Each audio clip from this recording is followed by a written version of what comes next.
talked about also in this what it takes to transition. Because most people, when it comes time to change, they don't change. They go back into the same routine that they've always been in, because transition in your life is very challenging. Because when God changes you, or when He wants you to make that change and that shift, you have to leave some things in the past behind you. And I won't talk about that because I'm going a different direction this morning. But anyway, I'm going to give this to my friend here who got filled with the Holy Ghost last night. He just walked up here and bam. Nobody laid hands on the Holy Spirit, just bam, hit it and began speaking in tongues. And I just think that's so cool.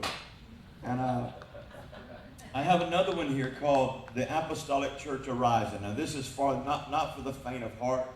And if you go to a church that's pastoral minded, I'd encourage you not to give it to your pastor because you may get kicked out.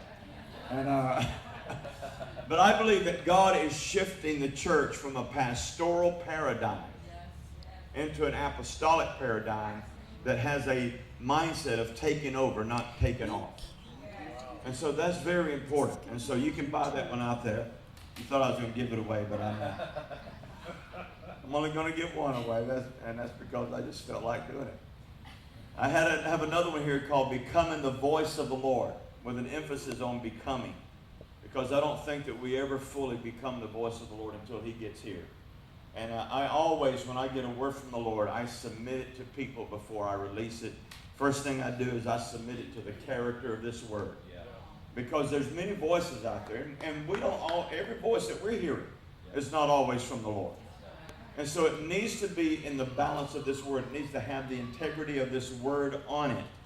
And so if people give me a word and it doesn't have the integrity of the word, because I'm old enough now to do this, I'll just tell them, I don't think that that's from the Lord. And plus, several things it does. If you receive a word that's not from the Lord, then you're receiving the wrong seed.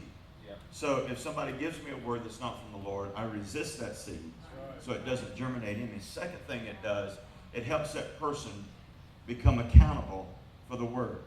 And that's something that we all do. If you're going to prophesy, you have to be accountable for what you prophesy.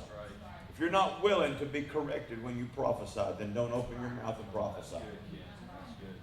And so that is about that.